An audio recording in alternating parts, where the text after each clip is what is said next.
Hi students, today we'll solve one more question of accounting equation. You can see the question here. Number 1, Sandeep started business with cash rupees 1 lakh. Number 2, purchase furniture for cash rupees 5,000. Number 3, purchase goods for cash rupees 20,000. Number 4, purchase goods on credit rupees 36,000. Number 5, paid for rent rupees 700. And the last one, goods costing rupees 40,000, sold at a profit of 20% on cash. So these are the transactions that are there, and we need to make an accounting equation out of this. So I've already prepared it and I'm going to show you how it is prepared. In the last video I've already shown you about the format of accounting equation. Now check the solution here. Once I'm showing you the format, please check it. This is the format of an accounting equation. I'm repeatedly telling you, in class 11 accounts you must be following the format very precisely. All the lines and measurements must be as precise and as accurate as you can make it. As much as it is possible, you should do it. And now I've shown you the format. Now let's see what are the transactions and how it has been entered here. So since I have counted the number of columns to be made, I found that the only items in assets are cash, furniture and stock, whereas the items on the credit side or the capital and liability side are capital and creditors. So we only need to make 5 columns here, and the column for serial number and transactions.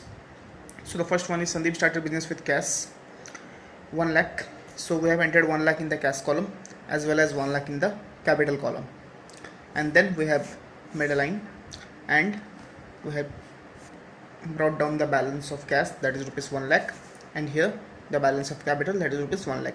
Other columns are nil. We'll write basic equation here just in line with this amount.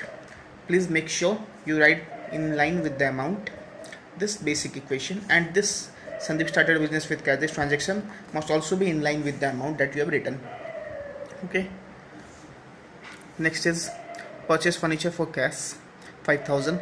Since we have invested cash in buying furniture 5,000, so 5,000 cash will be deducted. As I have already told you, we will not use any negative sign here, but you will be writing in the amounts in bracket.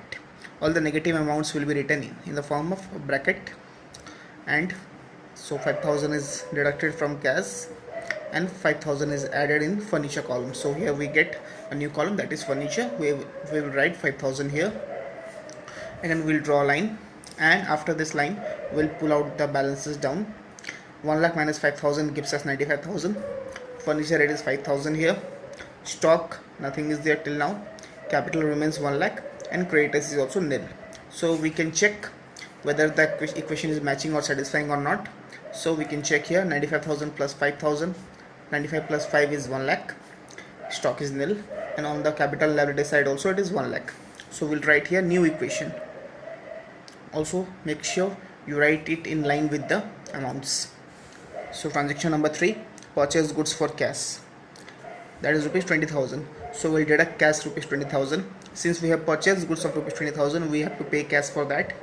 20,000 cash is paid, so we have deducted 20,000 out here, and we got stock for rupees 20,000, so we'll write 20,000 in stock column. In this manner again we'll draw a line and we'll bring down the balances. 95,000 minus 20,000 gives us 75,000. Furniture is 5,000, stock 20,000, capital 1 lakh, and creditors is nil yet. This is also our new equation.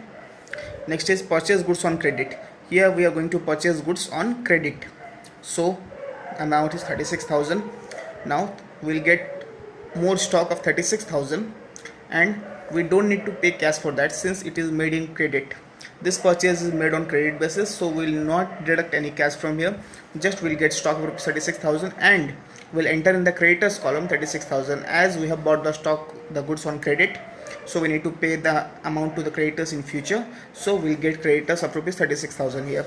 After that, if you make a line and bring down the balances, you will get 75,000 in cash, 5,000 in furniture, 56,000 in stock, 1 lakh in capital, and 36,000 in creditors. So if you check whether the equation is satisfying both the sides or not, you can get here 75,000, 5,000, 56, 1 lakh and 36. 75 plus 5 is 80,000. 80 plus 56 is 1 lakh 36,000. and this side on the capital and creditor side also we have 1,36,000. So the equation is satisfying till now. Next is paid for rent rupees 700. This is important, place here carefully. Paid for rent rupees 700.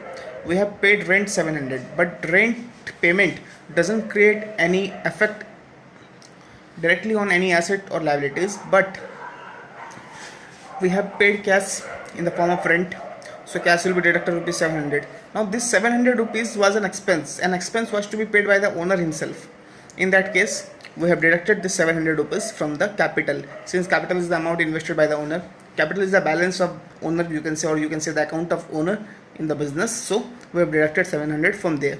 After this, we'll get 74,300, 5,000 for furniture, 56,000 stock, 99,300 capital, and 36,000 creditors. And at last we have goods sold at a profit of 20%. We have sold goods of amount 40,000, costing 40,000 at a profit of 20% on cash. This is also quite important. Please listen carefully. We have sold goods costing rupees 40,000. The cost of that goods for us was 40,000. We have sold it at a profit of 20% on cash basis. So 40,000 at a profit of 20%. So 20% of 40,000 is 8,000. Now we'll sell the goods at profit. So we'll sell it at a higher price. 40 plus 8, that is 48. We'll sell the goods at 48,000 and we'll receive cash of rupees 48,000. So we have added 48,000 in the cash column. But we have supplied goods of cost rupees 40,000 only. So we'll deduct 40,000 only from the stock. From the stock, we'll make a deduction of rupees 40,000 only. And the profit in this transaction, that is rupees 8,000, profit is for the owner. So the owner will be taking up the profit. So we'll add this rupees 8,000 in the owner's column. Owner's column is the capital column. Here we'll add rupees 8,000. Please say it again. The goods were sold at a profit of 20%. The goods of rupees 40,000 cost.